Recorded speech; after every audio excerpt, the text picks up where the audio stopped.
Those Damn Ross Kids is a podcast for adults, and the opinions we express do not reflect the opinions of our employers or even ourselves. If you would like to support the show, go to Duckfeed.tv/tipjar and check out our Patreon campaign. I didn't think we were going to do this. Gonna do what? Record. No? No, I didn't. I didn't think I was going to be able to. Oh, what happened? I'm grieving. You're grieving what? The loss of my youth. I mean, aren't we all? I finally realized every day we're dying. Really? I learned that from Fight Club. And then I also learned that every day I'm hustling. It's what you have to do. It's what it's like Tim Robbins said in the Green Mile. If you're busy living, you're not going to die.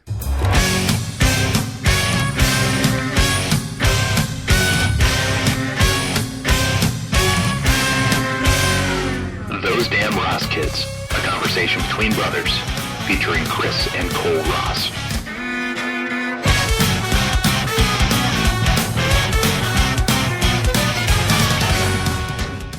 That's what we do. Yeah. It's a family business. I mean, yeah. I'm the hustle, you're the flow. You said to the person, yeah, I don't... Well, what is the flow in that equation? Is that the rapping? The hustle was the pimping, right? Or was the hustle working with DJ Qualls to set up your studio? I think it was the money I stole to do it. Okay, I'm pretty sure. Who's DJ Qualls? He was the white nerdy guy who they hired to be the studio engineer in that movie. What movie are we talking about? Hustle and Flow. That's a real movie? Yeah. Oh, didn't know that. you were just quoting the hit single. Was it from the movie? Maybe they did. Why are you teaching me about hip hop? Who is this? What'd you do with Cole? Hi, I am human. You went away, and all I heard was human. Don't worry about it. Or crewman. Yeah, don't worry about it. Are you making chili? Not in a while. Okay, then it wasn't cumin. Okay. Yeah. No, it was definitely a movie. I've never seen it. It's understood to be good. This isn't a productive line of conversation. No, it's not going anywhere. No. And it doesn't help that I'm reading about chronic pain. Yeah. Just for fun? No, it's a monster truck. Oh. I thought it was a rapper. Yeah. Oh, man.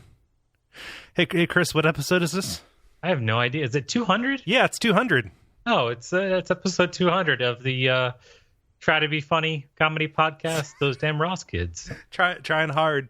Yeah. Your name is? I'm Chris. I'm Cole, and we're here to entertain your asses.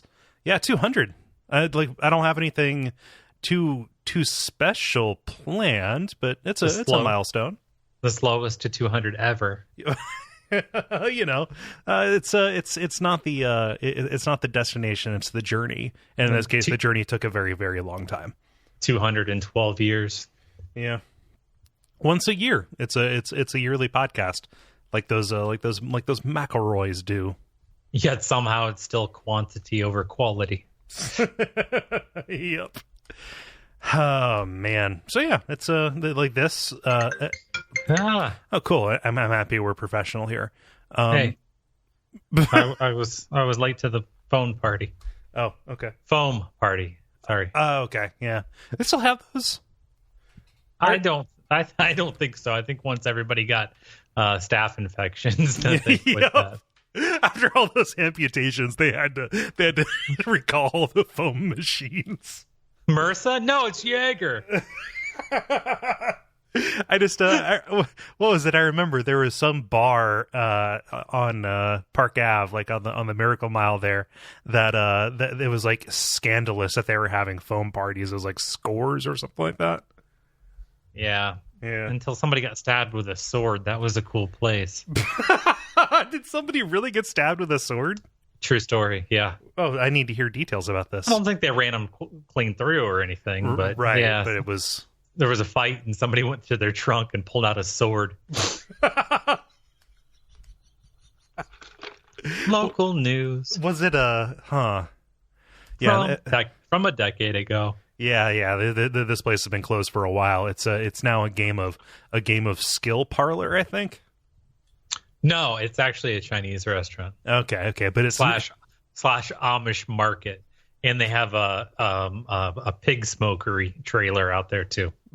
Like you see outside of a barbecue restaurant. It's a barbecue restaurant trailer. Okay. Huh.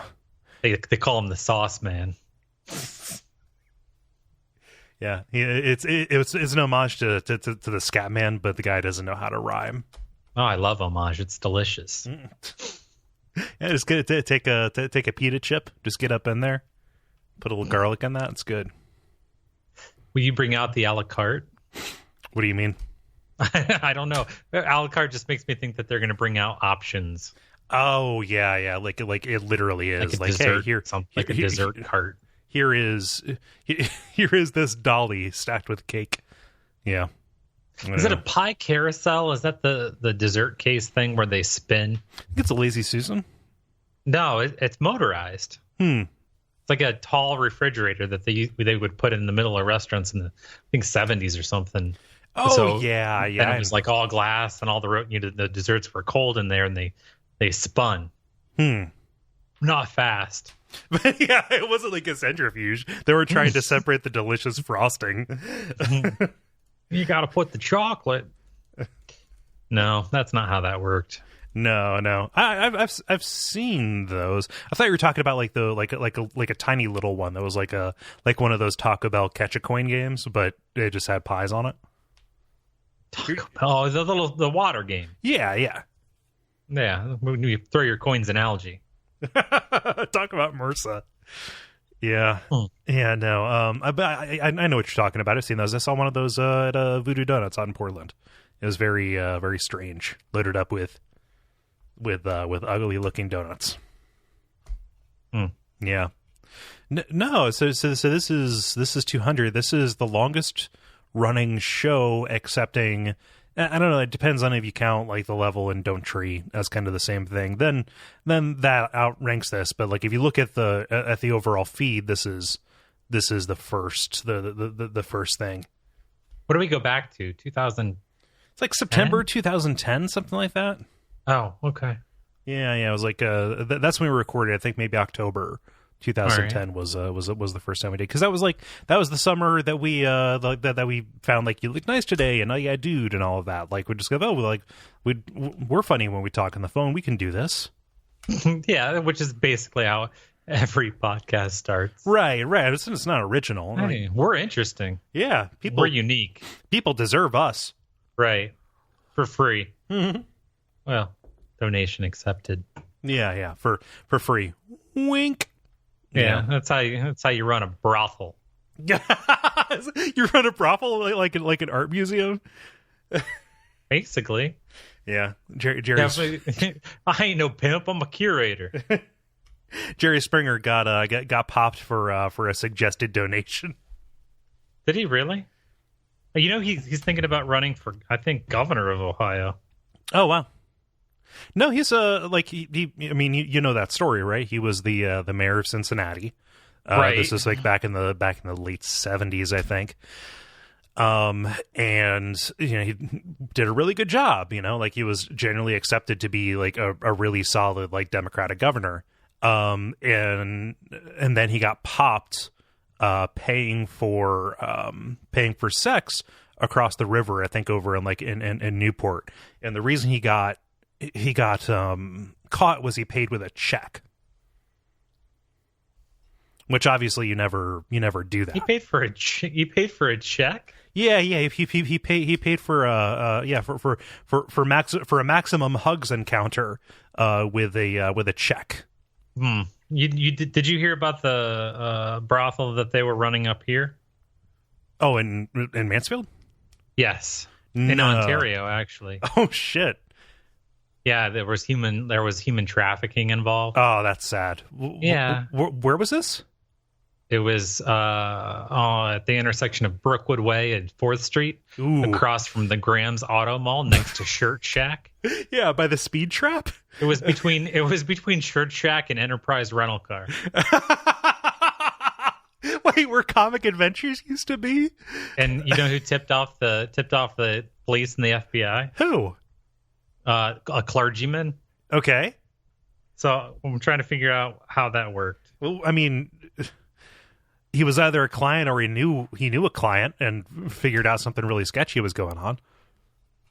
Yeah, I mean, maybe a marriage was ruined. You know, like he was doing counseling. Yeah, that is a very strange. This is a very Mansfield and Ontario geography heavy episode. We're going back to our roots on this one.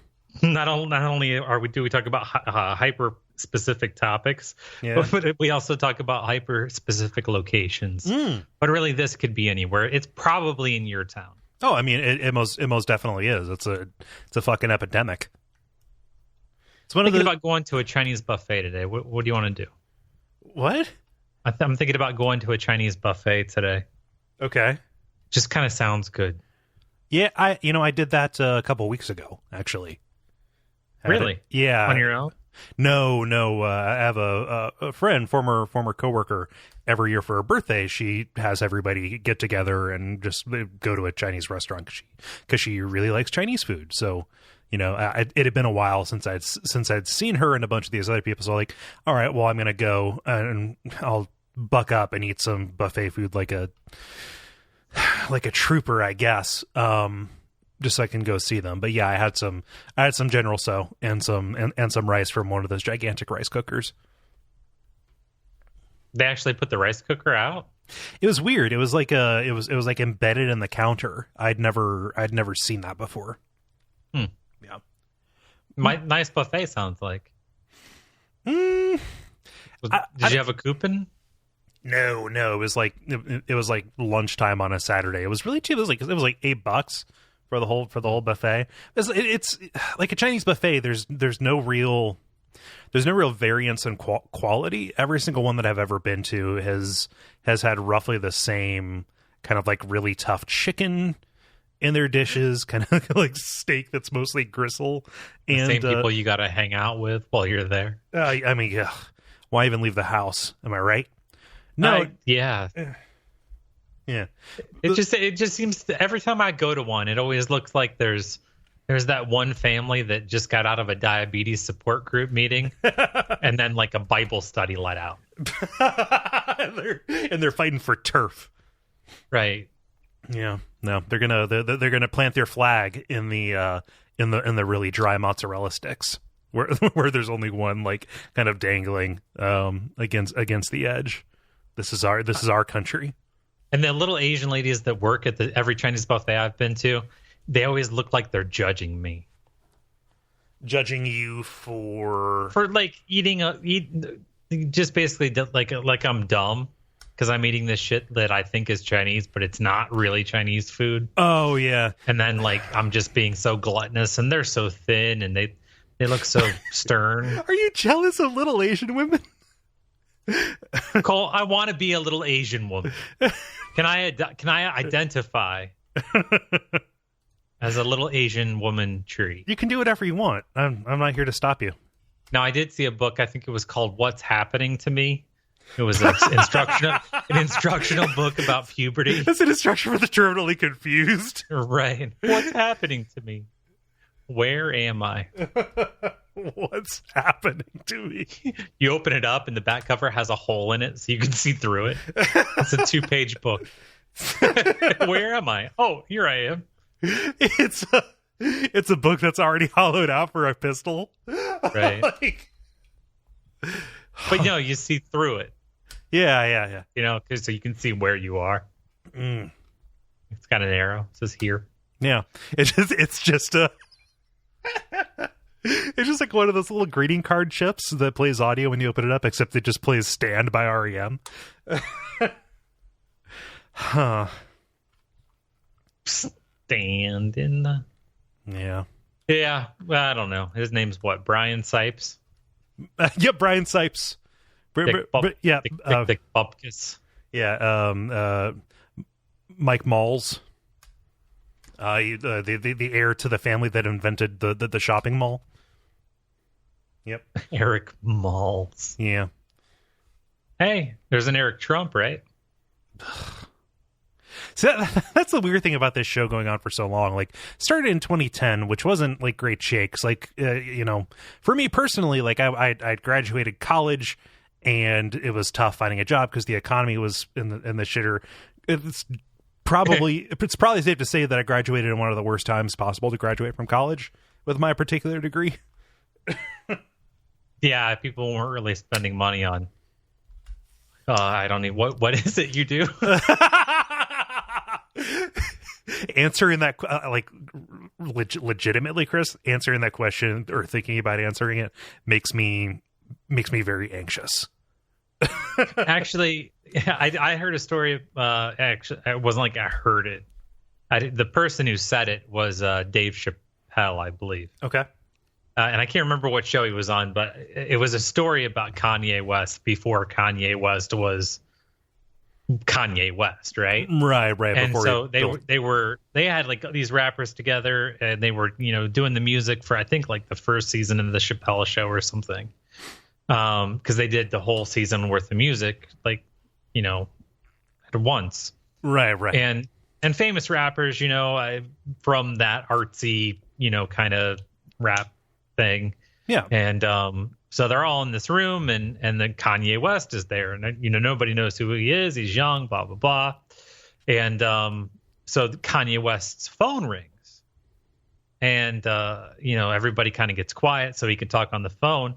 Kanye West says, "Yo," and the person on the phone asked where he was at, what he was doing. So he's like, "Hey, I'm here with these rappers and blah blah blah, and Dave Chappelle." And the person was like, "Oh, yeah, well, why?"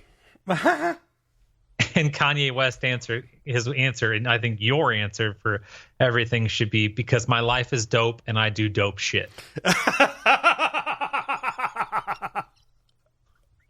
Yeah, that's So what do you do? I do dope shit. Yeah, my life is dope and I do dope shit. Right. Yeah. No, I've thought about this because you kind of grilled me with this question when I got back from my my high school reunion, and also I've got a couple of friends who've gone to jury duty, and I guess part of jury duty is you have to describe what you do, right? Because they need to figure out if there are any professional like conflicts of interest. Like probably not the best idea to have a cop on a jury or something like that. I don't know if they're like right. They just need to know a lot of information about you. I have no idea how I would actually explain this to a jury. It's not just, or to a judge on either side of the defendant's bench. And it's not just like, oh, like this is special and weird. It's just not. It's not anything. Not normal. No. Hey, Cole, do you have an Indian restaurant next, like by your house? There are two. There are two that I've hit up. Yeah, it depends on which one I have coupons for. Actually, Baba Indian, Baba Badook, what's it called? Baba Indian is it's Baba on Badookie. Yeah, it's on Madison, a little down the way from the Crossroads Church. Okay. Yeah. And then there's oh gosh, Sean, Indian cuisine over in Hyde Park Plaza. Okay. So the story goes that Gizmodo, United Kingdom, is calling this development from Panasonic that's been released in India the corporate Holy Grail of customer tailored service. The electronic manufacturer has come out in India with a washing machine that has a setting specifically for washing out curry stains. Okay. The Stain Master's curry button is designed after Indian people pleaded for a way to wash curry stains out of their clothes. Okay. The machine's like $330, has a literally setting number 14 is Or sorry, 15 is curry. It's an important distinction. 14 actually adds curry stains. So I guess, depend. You could tell a lot about a people based upon what their washing machines wash out, I guess. Yeah. So there's gentle hand wash is 6. 7 is daily sorry. And I don't know, is that the head thing? Sorry, it's not just the head. It's like a body wrap. Like it's like a long kind of diaphanous scarf kind of thing that you wrap around the body, almost like a sash, I think. Okay. Yeah. Number 10 is tub hygiene. So I don't know what that means. Maybe washing out the drum. Maybe. Probably. Yeah. It's like the self clean setting on your oven. And so I've said number 15 is curry. Number 14 is oil. Number 13 is collar/cuff. That makes sense. So I don't. What does that mean? It probably is like a tougher one. Like think about like a white dress shirt, like the sweat stains on the collar or on the cuff. But see, that doesn't make sense because number 11 is sweat. Oh, weird. Right. Yeah. And number 12 is just sauces. Wait a minute. Okay, so correct me if I'm wrong, but curry is just it's just a catch-all name for a sauce. Like curry is not just a substance. It is a kind of sauce. Yeah. So my question would be, what is distinct? What is different about curry stains? That A, requires a different kind of setting, and B, has created this massive demand for a special setting. But see, here's the thing, is that only 10% of homes in India have a washing machine. Okay. So it's very poor country. Yeah, I guess. I don't know. But Panasonic is said to be trying to develop for the Asian market now. Yeah. So. I mean, I don't know. How serious do you want this to get? Like, China, for as much as the certain parts of the country are very, very poor, over the past 15 years, they've added, like, their middle class has boomed, like, and that led to a bunch of stuff. Like, I think maybe we talked about it. Like, there's a huge kind of like lumber shortage there because they started using toilet paper. IKEA. Yep, they got the Shanghai IKEA, the Shanghai IKEA. Shanghai. China. China. Yeah. China. Ugh, fucking Trump, man. Yeah. He is saying China, right? I think he's saying China. China. He's got that kind of like New York. He's got a little bit of like a New York mafioso, New England kind of thing, where any word that ends in an A, he adds a superfluous R to. Okay. So China. Yeah, like that. That would be the Boston way to say it. China. You can do whatever you like. Yeah. No, but like in India, as an incredibly poor country, is probably a great place to focus on growth because, as their economy gets better, the middle class is going to create a boom, and people are going to have more money for consumer goods.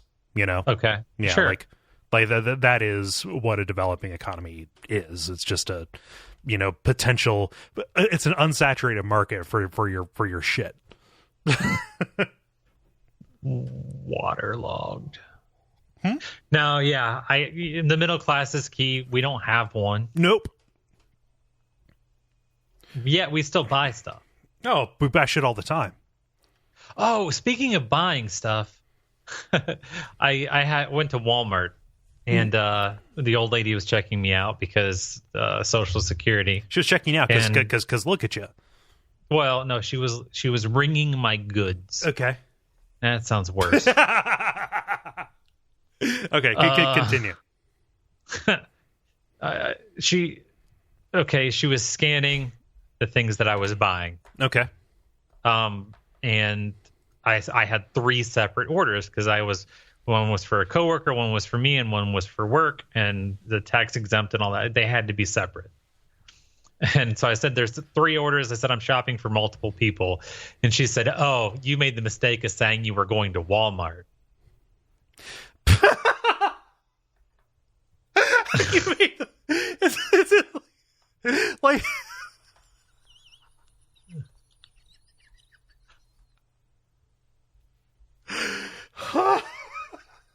I don't know why that's so funny.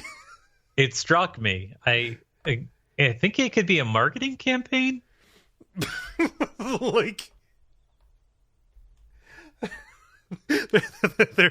their new slogan. Hey, I'm going to Walmart. Can I pick you literally anything up?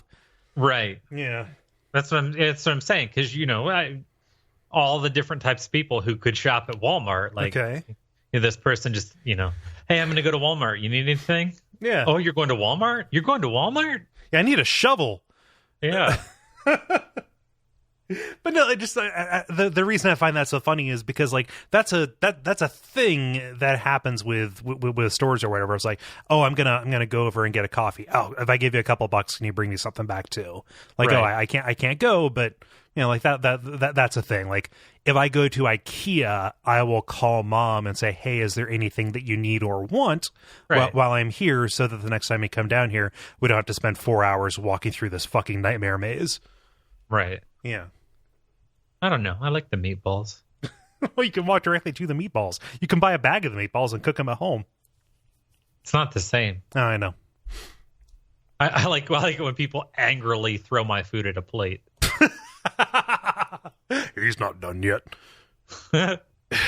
Yeah. You made the mistake of saying you were going to Walmart. Right. I love the idea of like setting out on a covert mission. Oh, like I'm a closeted Walmart shopper. It's like, that would be hilarious, Cole. There's like this mom, and she's got these what look to be disposable, or not disposable, but canvas shopping bags that are red, and they maybe have something that looks like the Target logo. Okay. And so she's like, okay, I'm going to go to the store. And she's checking the family, making sure they see the Target bags. Yeah. And then she really goes to Walmart. She gets back and just she sets her purse down, and then a Walmart receipt floats out. Like, right. Oh, honey, we need to talk. God. Oh, I can't trust you anymore. We're going to have to get a divorce. I'm taking the kids. This turned into a tragedy as opposed to a comedy. Nah, nobody got murdered yet. You made the mistake of saying you were going to Walmart. Mistake of saying you're going to Walmart. Who did you tell about us? Oh, man. How'd we get from curry stains to that? Magic. Okay. You said something about buying something, and it reminded me of an experience that I had that I thought was interesting and worth sharing. Okay. Must be must be nice. Oh, hey, auto playing video. Are you a professional? I think I am. You thought you were. I thought I was. No, I was opening up a story, and it auto played. It auto played the video. Oh well. Are you going to tell me about the story, Cole? Yeah, I think I am.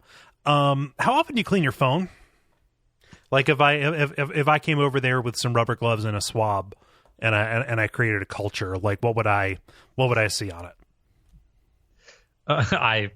It's hard to say. Yeah, you're not supposed to use like Lister. You're not supposed to pour mouthwash on it. No, you're not supposed to use like Lysol or anything, because it gets rid of the oleophobic coating.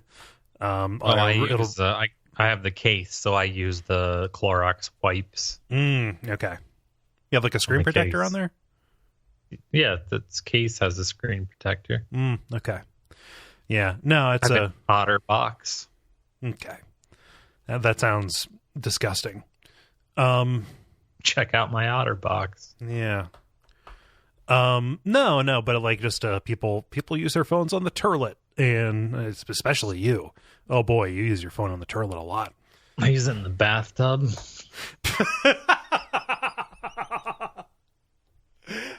Sorry, that is a funny image. Why? I don't know. I just I forget that you take baths because I never think about anybody taking baths. I think of the tub as that annoying thing I never use but still have to clean. Well, you have a lot of hair. I mean, yeah, that's that comes down to it. That's what it comes down to.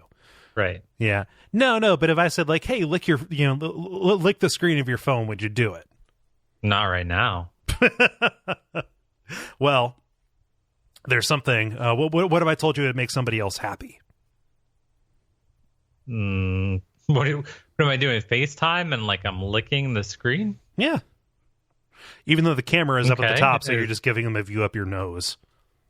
Okay. Is that where you're headed with this? Yeah, kind of. Okay, so there is a new app that pairs with a smart dildo or a smart vibrator. That the app portion of this, called OCast, is what it's called. Lets you record, let's say, vibratory patterns using your tongue. Like you've got a little square on the screen. It's got a little diagram of the different places on there, and you just get down there and you have a little sesh on that, like doing your patterns. Okay, and so you munch your phone, right? And then you take that and you either send it to somebody directly, or you upload it to what OCast is calling the iTunes for oral sex, for people to just download and share. Like people can download orgasms. We're in the future. I know, right? We're in this shitty cyberpunk you lick future. Your phone, and that's it. So, what do women? Do they have to put their whole phone in their mouth? So I think that right now, this is just for the blank lingus family of sexual escapades. Okay. Maybe there's. Forgive me for what I'm about to say, Chris, because it makes me very uncomfortable. I think I think maybe there's a potential for rimming in this. Ugh. But right now it is. Oh, Das rimming. Yes, for Das rimming. Okay. Sorry. I think the translate. Yep. Sorry. The only German I took was German for pornography. I took German for porn MD. Weirdly enough, it's a doctorate. No. I don't think that there is a kind of an inverse of this where there is a let's say, because I guess you could do that if there was a way to record on a phallic object and translate those patterns into some kind of discrete sheath for the male experience. Or you could just. I think this is an untapped market. Emphasis on tapped. Trim. That's never not going to be funny to me. Yeah, no, it's so this connects to a smart dildo called Lush. Just $100, and yeah, you can use it. $100, really? Yeah, $100. That seems really accessible. I know, right? That seems reasonable. If you go to Duckfeed.tv/ Oh, but where can I get one of these miraculous devices? Miraculous? I am human. Yeah. Not one, not two, but three. 3 dildren. Yeah. No. It's just the future is here. Teledildonics. Everything, is it smart? Is it Bluetooth? Bluetooth. Is that how it works? Or do you have to plug your phone into it? I think that it syncs via Bluetooth to the to the vibrator. So it's connected. It's internet connected. Like I think this is the internet of things, technically. Okay. Yeah. Well, yeah. I like my doorknob and my dildo to work together. I just think about all the conversations they would have with each other. Right. Yeah. My nest. I want the nest to know when it is time to bone, because there are very specific temperature criteria that have to be satisfied. Yeah. I have two things to finish up here. Okay. Number one, did you know who Sean Spicer is? Jesus. Yeah, I know who Sean Spicer is. Okay. Did you know that he wore the American flag lapel pin, and the flag was upside down? Yeah, it is a kind of the universal symbol for like distress. Right. And so they're speculating that he may be held there captive, and he's asking for help. He's very cognizant that he's in the crosshairs. Right.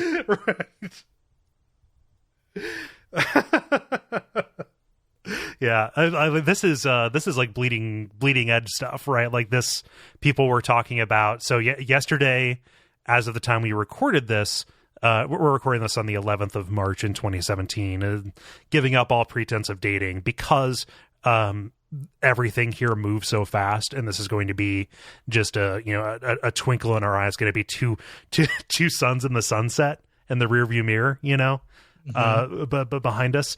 Like yesterday, it came out that Flynn was actually a foreign agent for the Turkish government on a payroll for a different government while he was advising us on our own national security, which is a big no-no. And that is a real problem. Additionally, they've basically fired all of the U.S. attorneys that were appointed by Obama for their politicizing the judiciary.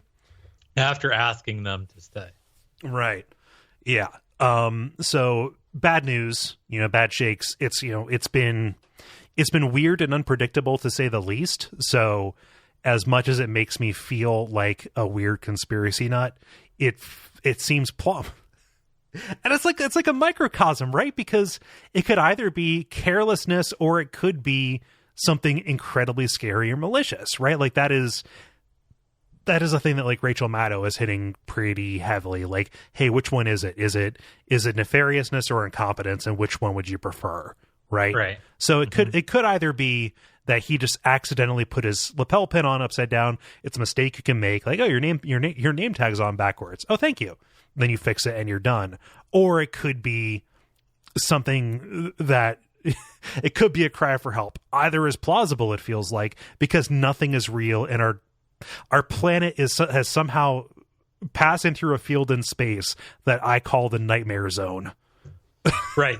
And do you know that there's training for cosmetologists? Is that a thing? Russian astronauts? Cosmetologists. Yeah, cosmetologists, like makeup artists or beauty technicians. Yeah. Yeah, stylists. So evidently there's states that are making, as part of licensure to be a cosmetologist, that you have to take training on how to recognize signs of domestic abuse. I heard about that, yeah. Yeah. So that whole thing about him crying for help, it made me look at how battered women get out of relationships. Yeah, that's horrifying. And like, why doesn't Spicer just leave? I don't know. There's some surprising answers. He could just love Trump. Maybe he lacks the self-esteem or confidence. Like, he can't, this is as good as it's going to get for him. Yeah, as perverse as it sounds, like this is what he deserves. Right. He may just feel that this is an unavoidable part of his life. Like, he's destined to be beaten. Jesus. Cole, do you know that there are more animal shelters than there are Sean Spicer shelters in America today? Yeah. Yeah. maybe he has hope for change. Maybe Trump says, "Oh, it'll never happen again. I'm going to go to counseling. I'm going to be better. Yeah, I'm going to delete Twitter." Well, look, watch me. Look, I'm going to do it right now. Right.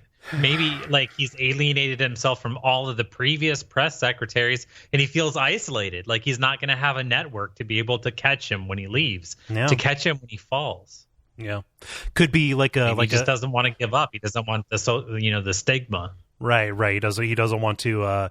He doesn't want the disgrace. It could be like a sunk cost kind of thing. For someone like him being the press secretary for the president of the United States, notwithstanding who that president is, might be something he worked for his entire life. Maybe he dreamed of the day when he would be press secretary.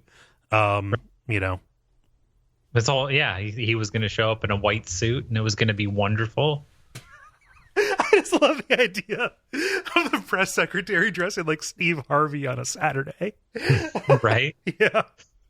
Why does Steve Harvey dress like he's at a Diddy party every Saturday? because his life is dope and he does dope shit. Well, that's a callback.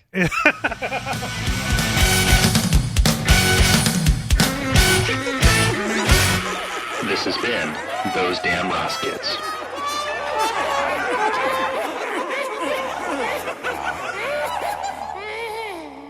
Hey, Cole, what can they do? They can understand that we weren't making light of domestic abuse. Or we were not intentionally doing that. No, it was the seriousness of Sean Spicer's situation. Yeah. So, they can go. This is the first we've recorded since then. They can go to Duckfeed.tv/store and check out the Diggity Duck bundle. Speaking of that, we're selling that. One of the charities is for a national domestic abuse hotline. Actually, that stands to face massive defunding under the Trump administration. So we're helping raise money for that, along with a couple of other things. It contains an episode of every show on the network, including this one. And this is it's $10 as a base price, but you can pay whatever you want on top of that if you want to kind of increase your donation above and beyond. The episode that we did for this, I think, is really funny. It's specifically about like kind of like sex related stories, because that seems to be a little bit of our wheelhouse. Go check that out. The response has been very positive so far. Other than that, subscribe to us on iTunes and leave us a rating or review if you can. If you can't do that because you're not on iTunes, helping to spread the word is always very helpful. And if you want to go even further, you can go to patreon.com/DuckFeed.tv and consider giving us a couple of bucks a month. It makes this entire thing possible. It's weird how after 200 years, 200 years, two centuries of podcasting, in a world, it's very strange after 200 episodes that for me personally, that this is, it makes up a large part of my income, and I'm able to devote a lot of time to it. And that is only because of people's, generosity. Right. So even though this show is not on the Patreon. What do you mean? I don't see it on the Patreon. It doesn't show. It doesn't come up. Yeah, it's there. Like it's for the entire network. It says you have 5 active shows. No. 1, 2, 3, 4, 5. No, that's just examples of the really popular shows on the network, as opposed to a comprehensive and updated list. Huh. Yeah. Okay. Yeah. But thank you everybody for listening. If you've been around from the beginning, or if you just kind of started tuning in, this is a lot of fun. Thank you, Kris. Oh, hey, no problem. I'm glad we got to do it. Yeah. Right. Yeah. Right. Yeah. you had to check. Yeah. So I don't know. That's it. I think that's it. Sorry, America. Sorry.